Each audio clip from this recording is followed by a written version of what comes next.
Donald Courter, who joins us now. Donald, the war drags on, of course, and Blinken is there visiting the war graves now, but they're short of intervention, and you've got to guess that in an election year, that's not going to happen. It could all go so disastrously wrong. What is the point in the United States continuing to throw good money after bad at a regime in Kiev that seems to be coming apart at the seams? Well, first of all, George, thanks a lot for having me back on the show. I mean, I think the real point from the beginning really has not been any sort of Ukrainian victory in this conflict. It's just been to make this conflict as costly and difficult for Russia as possible before the inevitable victory of Russia. And I think even the United States understands that. I mean, it's not possible for the Kiev regime to actually have a victory against Russia in this conflict, even with all this backing from NATO in terms of weapons and foreign mercenaries that are going to support the Ukrainian military in this conflict. I think the ultimate goal is just to make this as difficult for Russia as possible, even though we're seeing how the Ukrainian counteroffensive obviously has not met expectations. They thought it was going to be more successful than the previous one, where Ukraine was able to take back some territory in its Kharkov region. But we're seeing that it's basically stalled. It's not nearly as successful as it was projected by Western experts or the Ukrainians themselves. In fact,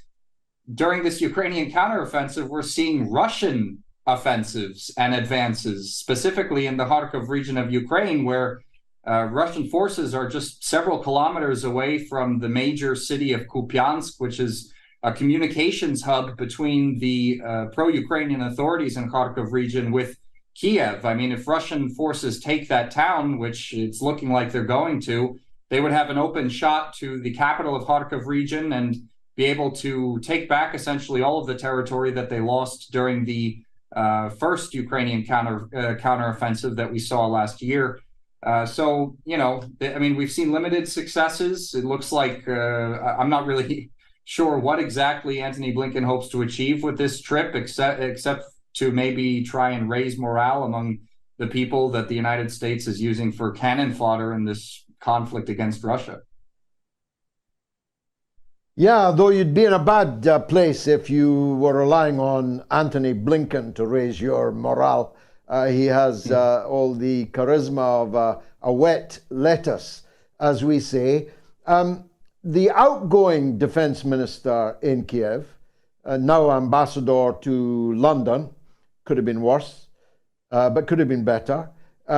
He said that they're spending 100 million a day in Ukraine on the war, and almost all of that, he said, is coming from overseas, which means it's coming from your people and my people and the French people and the Germans and the Slovaks and the French and the Italians and so on. 100 million a day is a billion every 10 days in a war that is now well over 500 days old. What a waste of money, never mind the blood and the destruction.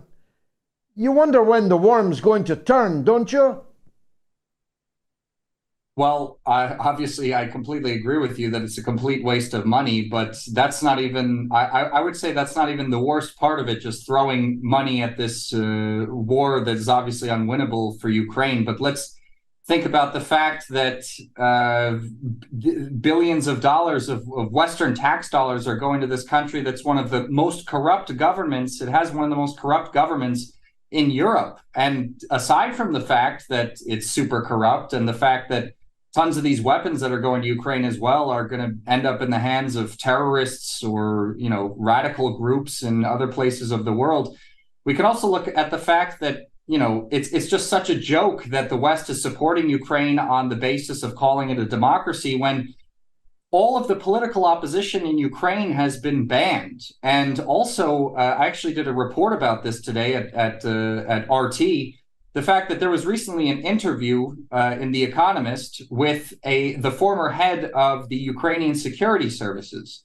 And in this interview with the former head of the Ukrainian security services, he talks about how the SBU, or the Ukrainian security services, they formed an assassination program back in 2015 when all this was going on with Ukraine's so-called anti-terrorist operation in Donbass, when basically anyone who potentially had some pro-Russian views or didn't even agree with Kiev's political course could have been considered a terrorist.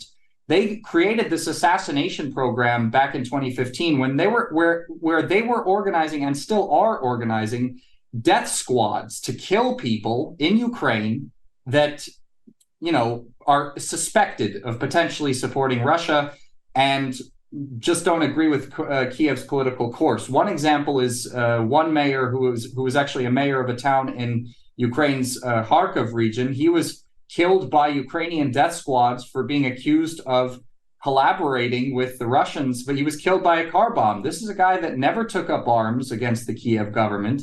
He was a civilian, he was a politician, and he had pro-Russian views. And for that, they killed him by a car bombing. It's absolutely crazy that the West continues to call Ukraine a democracy. They talk about potentially integrating Ukraine into the European Union. We've got even one Ukrainian official, I think it was the deputy prime minister of European and Euro-Atlantic integration, saying that they're planning on joining the European Union even before the end of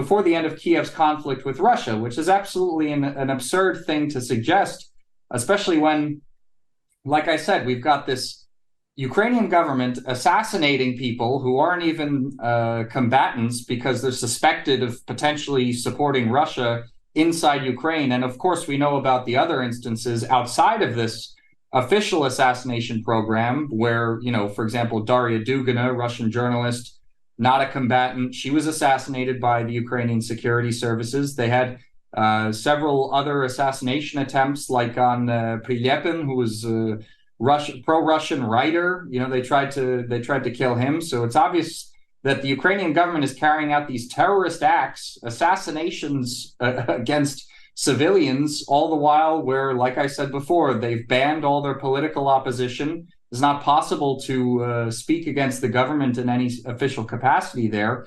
And we've also got the Ukrainian, actually, I forgot specific.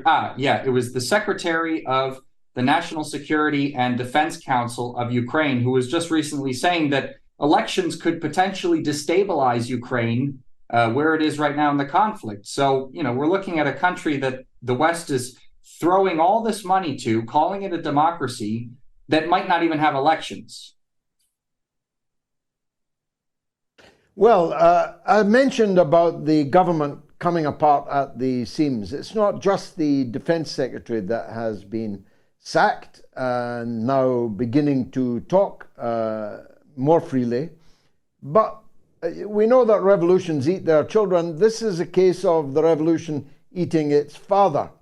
Kolomoisky, the billionaire who bankrolled at one and the same time the Nazi Azov battalion and the then putative Jewish president Zelensky, he basically bought the presidency for Zelensky.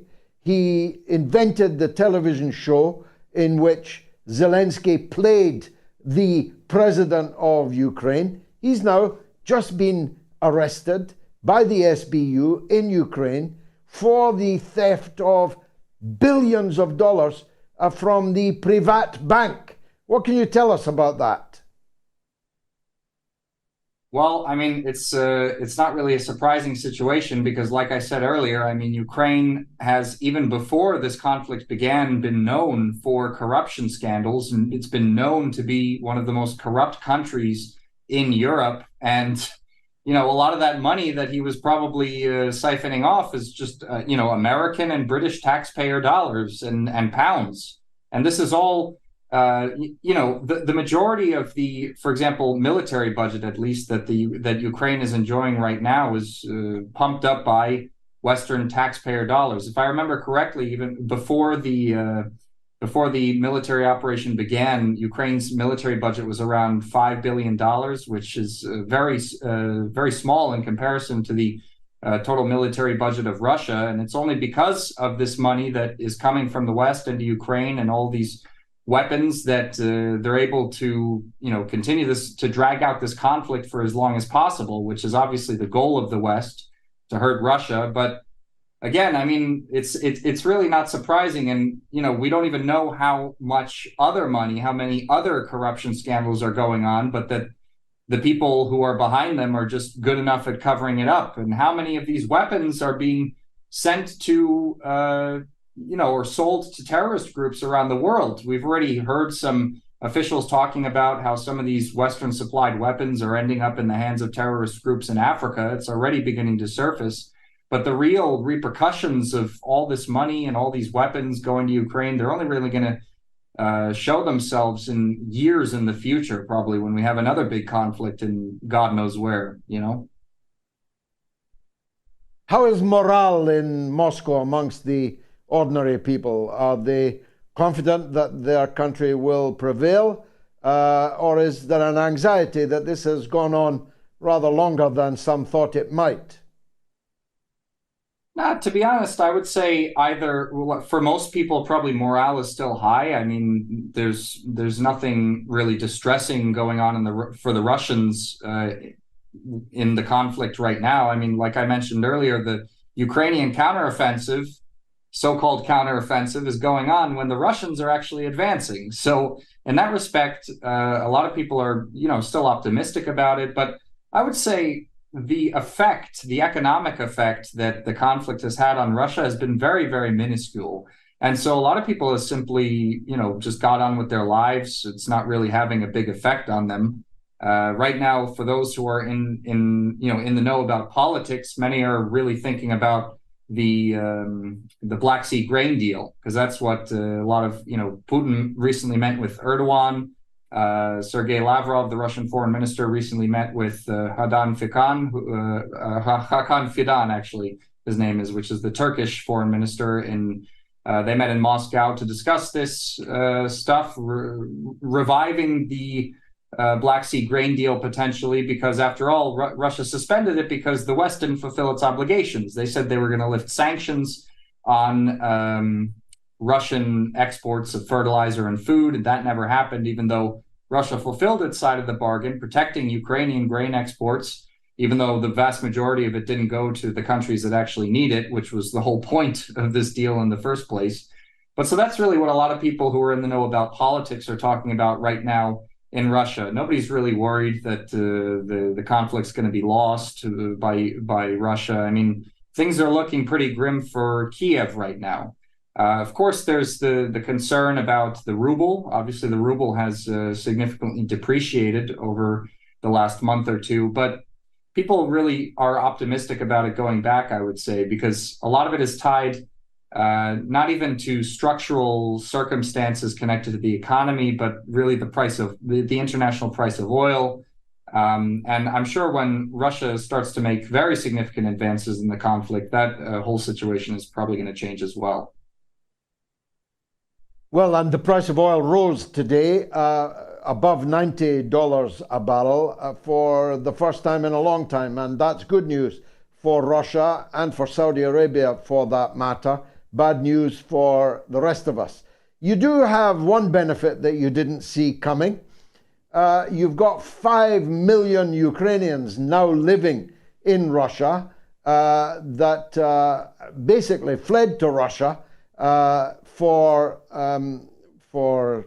comfort, for safety when the war broke out. But you're now going to get another infusion of those, because Western European countries are now sending any Ukrainian man between 16 and 60 currently living in Western Europe, sending them back to Ukraine so that they can be drafted and sent to the front line. That's what we call European hospitality. And of course, ironically, therefore, the only place that these men, or 16-year-old boys, or 60-year-old old men can be safe from being drafted is to go to Russia or Belarus, and many of them are right now packing to do just that.